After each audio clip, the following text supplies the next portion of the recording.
घराला घरपण देण्यासाठी वस्तूपेक्षा माणसं आणि घराला जोडून ठेवणारे संस्कार जास्त गरजेचे असतात. घर कधी पण सजव, पण दारासमोरचा उंबरठा मात्र आधी रांगोळीने सजवला पाहिजे. नमस्कार, मी प्रिया घर ऑफिस लाईफस्टाईल या आपल्या यूट्यूब चॅनलमध्ये तुमचं मनापासून स्वागत करते. सर्वप्रथम तुम्हा सगळ्यांचे खूप खूप खूप धन्यवाद. घर शिफ्टिंगच्या माझ्या पहिल्या व्लॉगला तुम्ही एवढा छान प्रतिसाद दिल्याबद्दल. सगळा आळस बाजूला टाकून नवीन उत्साहाने आम्ही घरात चढवलेले एक एक बॉक्स उघडले आणि त्यातून सामान बाहेर काढलं. घरामध्ये एक तरी असा कोपरा असतो जो आपल्या आवडीचा असतो. तसंच माझं झालं होतं. जेव्हा हे घर पाहिलं तेव्हा घरामधलं हे काचेचं कपाट बघून त्या कपाटाला सजवण्याची माझी उत्सुकता खूप वाढली होती आणि हा कॉर्नर माझा आवडतीचा कॉर्नर झाला. पण त्याला सजवण्यासाठी माझा पूर्ण अख्खा दिवस जाईल हे मला खरंच वाटलं नव्हतं. पण त्याला सजवताना तो दिवस कुठे गेला हेही कळालं नाही. पहिल्यापासूनच मला घर सजावटीची खूप आवड होती. त्यामुळे घरामध्ये कुठल्या गोष्टी छान दिसतील त्या गोष्टी दिसल्या की गोळा करायचा मला छंद लागला आहे. पण तोच छंद आज उपयोगी आला. एक मोठं कपाट सजवण्यासाठी त्याच गोळा केलेल्या वस्तू वापरायची संधी मला मिळाली. खरं सांगायचं झालं तर या कपाटामध्ये कुठली गोष्ट कुठे ठेवल्यावरती ते कपाट अजून छान दिसेल याचा विचार मी आधीच केला होता आणि तीच कल्पना मी माझ्या नवऱ्याबरोबर डिस्कस करून आम्ही दोघंही लागलो कामाला.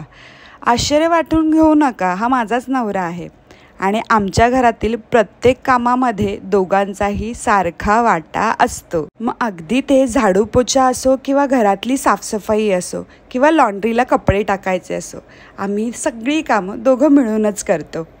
नवरा बायको जर एकत्र संसार करतात मग घराचा भार फक्त बायकोवरतीच का, अशा विचारांचा तो आहे आणि याच्याबद्दल मला त्याचा खूप गर्व वाटतं. काढलेल्या वस्तूंमधली कुठली वस्तू कुठे ठेवायची, काय कुठे छान दिसेल हे सगळं ठरवून आम्ही कामाला सुरुवात केली. काम करता करता आमच्या गप्पा देखील रंगल्या. दोघांनी मिळून सगळं कपाट छान असं पुसून घेतलं. जेव्हा आमचं जुनं घर आम्ही सजवलं होतं तेव्हा बऱ्याच वस्तू आम्ही खरेदी केल्या होत्या आणि त्याच वस्तूंचा आज आम्ही वापर केला. तुमच्या घरातला हॉल कितीही मोठा किंवा कितीही छोटा असून द्या, तो नेहमी कमी वस्तूंमध्येच सजवा. हॉल जेवढा मोकळा आणि जेवढा सुटसुटीत असतो तेवढाच तो जास्त छान दिसतो. हॉल हा घराचा मुख्य भाग असतो.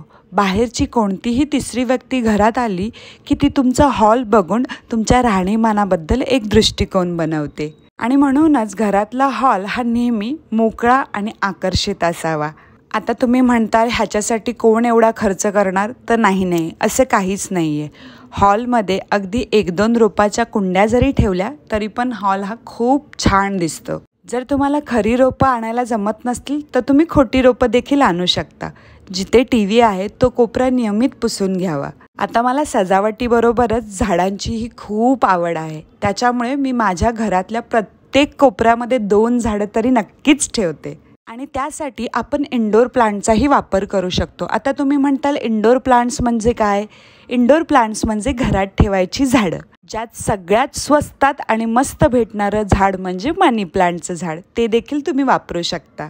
मला झाडांबरोबर तसेच घर सजावटीबरोबर पेंटिंगची पण खूप आवड आहे आणि त्यामुळेच तुम्हाला शोकेसच्या कपाटामध्ये बऱ्याचशा पेंटिंग दिसतील. त्याचबरोबर ही बॉटल जिच्याकडे मी बोट दाखवत आहे, या बॉटलमध्ये मी अनिकेतनी म्हणजेच माझ्या नवऱ्याने जेव्हा मला पहिल्यांदा गुलाबाची फुलं दिली होती ती ड्राय करून ठेवलेली आहेत.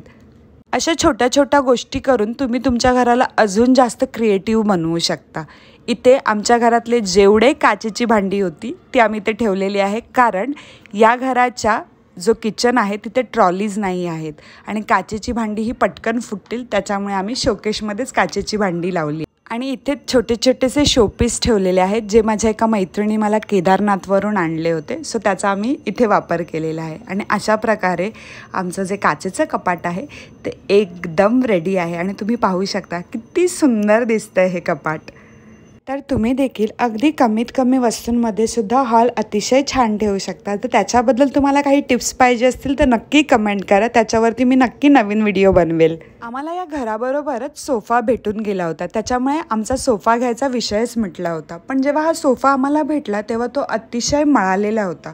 मग त्याला नवीन कसं करायचं, तर त्यासाठी आम्ही काय केलं, त्याच्यासाठी नवीन कवर बनवून घेतला आणि त्याचबरोबर त्याच्याबरोबर ज्या उषा होत्या त्यांच्यासाठी देखील आम्ही ऑनलाईन काही कवर्स ऑर्डर केले, जेणेकरून तो सोफा अतिशय असा छान दिसेल. आणि अशा प्रकारे आमचा हॉल देखील सजवून एकदम रेडी झालेला आहे. आणि हा आहे आमचा बेस्ट व्ह्यू, जो रात्रीचा अतिशय छान दिसतो. सगळी कामं आवरल्यानंतर छान असा मस्त असा गरमागरम चहा आम्ही पिला आणि त्या संध्याकाळचा आम्ही आनंद घेतला. आजचा व्लॉग तुम्हाला कसा वाटला हे कमेंट करून नक्की सांगा. माझ्या चॅनलला लाईक करा, शेअर करा आणि सबस्क्राईब करायला अजिबात विसरू